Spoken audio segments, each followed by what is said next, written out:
లేయమ్మా నువ్వు లేయి, నువ్వు కూర్చో, మీరు ఇద్దరు కూర్చోండి, నువ్వు రామ్మా.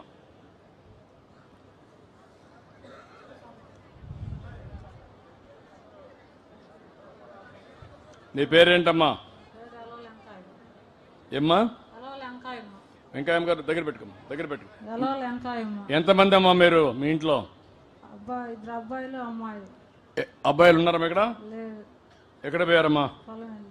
పొలం వెళ్ళారు. ఈరోజు నేను వస్తున్నాను తెలుసా వాళ్ళకు? కూలి పని వెళ్ళాడు. ఏం చదువుకున్నారమ్మా వాళ్ళు? ఏం పని చేస్తారమ్మా? ఎంత వయసు అమ్మా? 35 ఉంటుంది. నీ కొడుకులా? ఇద్దరు కొడుకులేనా? కూతురు ఎంతమంది? కూతురు కొడుకు, ముగ్గురు మొత్తం. భర్త ఉన్నాడా?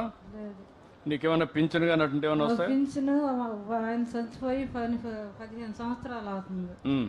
అప్పుడు 200 పింఛన్ మీరే ఇచ్చారు. మళ్ళీ మధ్యలో ఇప్పుడు 4000 పింఛన్ ఇస్తున్నారు. ఇప్పుడు 4000 పింఛన్ ఇస్తున్నారు. నాకు ఆరోగ్యం లేదు, వేరే ఆధారం లేదు. ఇల్లు ఉందా?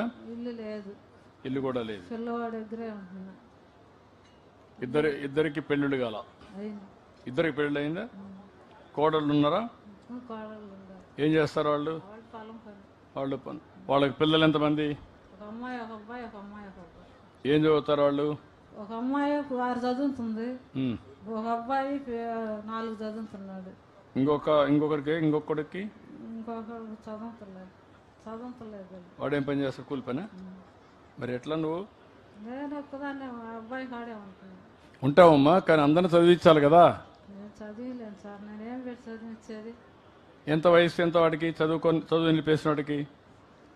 చదువు నిలిపేశాడు కదా, వాడు ఎంత ఎంత ఎంత ఎత్తుంటాడు? 12 ఏళ్ళ, 14 ఏళ్ళ, 15 ఏళ్ళ? 15 ఏళ్ళు దాకా ఉంటుంది. ఓకే. నీ కూతురు? కూతురు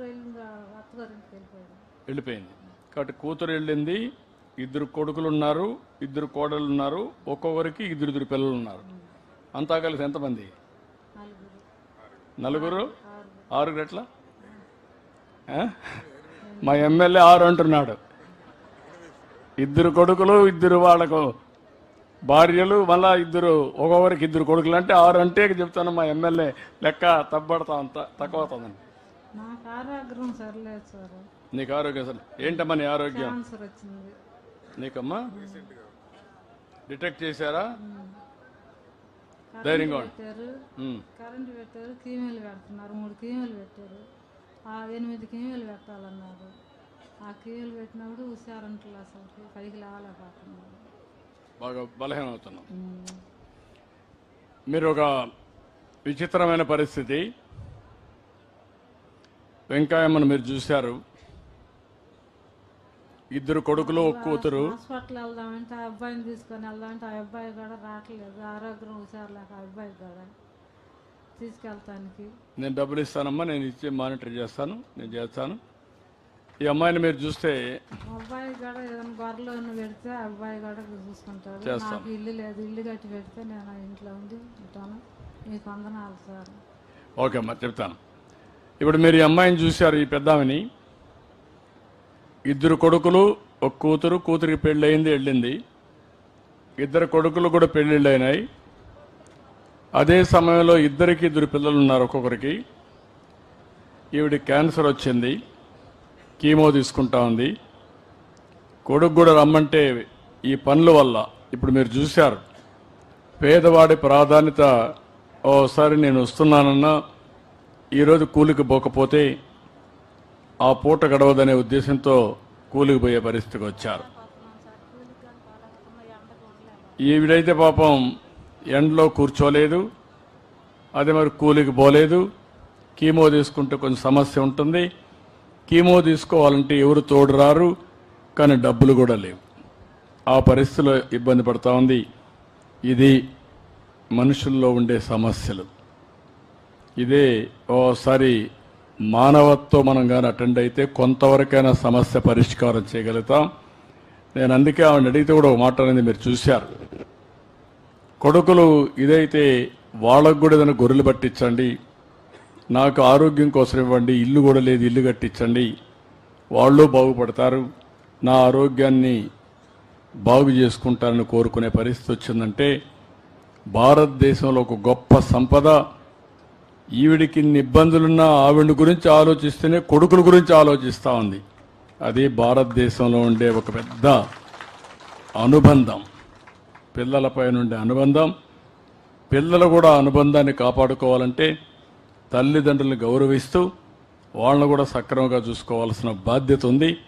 ఇప్పటికే చాలామంది చూసుకుంటున్నాం, కానీ ఇంకా బాగా చూసుకోవాల్సిన అవసరం ఉంది. ఈ కుటుంబాన్ని పూర్తిగా ఆదుకుంటాను. ఏం చేయాలని చెప్తాను. ఈ అమ్మాయికి అయితే ఇమీడియట్ డబ్బులు ఇచ్చి ఎంత ఖర్చు అవుతుందో కలెక్టర్ ఆదేశాలు ఇస్తున్నా. పూర్తిగా క్యాన్సర్కి 8 సార్లు కీమో ఇవ్వడానికి ఏమేం కావాలో డబ్బులు శాంక్షన్ చేయండి, మీరు పర్యవేక్షించండి. ఓకే, నేను చేస్తాను, నేను చెప్పిస్తాను. ధైర్యంగా ఉండండి, నేను మాట్లాడతాను. ఏం చేయాలో చెప్తాను. కూర్చో, లేమ్మా, రైట. ఇంకా ఏమ్మా చెప్పు, మైక్ పట్టుకో, మాట్లాడు, బాగా మాట్లాడుతాను, ఫ్రీగా మాట్లాడు. నీ పేరేంటమ్మా? గట్టిగా మాట్లాడుతున్నావు. ఎంతమంది అమ్మా మీ ఇంట్లో? 2 కొడుకులండి. ఏం చేస్తారమ్మా? గొర్రెలుగా అతను సేద్యం చేస్తున్నాడండి. వాడికి ఇంటర్ చదువుతున్నాడు కొడుకు. కొడుకు ఇంటర్ చదువుతున్నాడు. పెద్ద కొడుక? పెద్ద కొడుకు పిల్లోడు. పెద్ద కొడుకు పిల్లోడు ఇంటర్ చదువుతున్నాడు. ఇంకొకడు? ఒకరేనా? ఏంటి ఒకటితో నిలిపేశారు మీరు? ఒకటే ఎందుకు? 2 కావాలి కదా. మీ ఊర్లో కూడా జనాభా తగ్గిపోతా ఉంది. నీకెంతమంది పిల్లలు? 2 మగపిల్లలేనా? ఇప్పుడు నీ కొడుక్కి ఒకటే కొడుకు, మరి ఎట్లా? నిజమేనమ్మా, నీకిద్దరు ఆయనకు ఒకరే. జనాభా తగ్గిపోతా ఉంది. ఇంకొక కొడుకు ఏం చేస్తాడు? రెండోవాడు? ఎంతమంది? కూతురు కొడుక? చదువుకుంటున్నారా? ఏం చదువుకుంటున్నారు?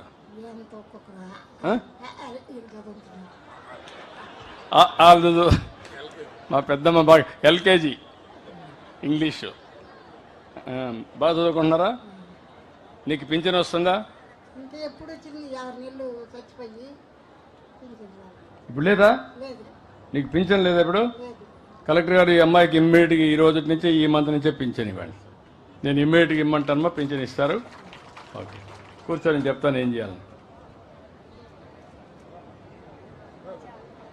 రారా, నువ్వేం చెప్పక్కర్లని అడిగిందని చెప్పమ్మా. నువ్వు మాట్లాడతావు కదా, నువ్వు మాట్లాడతావు కదా, నువ్వు నాతో మాట్లాడు. మీ ఇంట్లో ఎవరున్నారమ్మా? నువ్వు ఒకటేనా? పింఛన్ వస్తుందా? ఎంత ఇచ్చారు? కరెక్ట్గా ఇస్తున్నారా? నెల ఇస్తున్నారా? ఏమైనా డబ్బులు తీసుకుంటున్నారా? ఎవరన్నా? కాదు, లంచం లేదా? తీసుకోరా? గౌరవంగా ఇస్తున్నారా? ఎక్కడ మీ ఇంటికి వస్తున్నారా? మొదటి తారీఖు ఇస్తారా? ఈరోజు ఇచ్చారా? ఎన్ని గంటలకు ఇచ్చారు? ఈరోజు 10 ఇచ్చారు. దాచిపెట్టుకున్న డబ్బులు ఎక్కడ?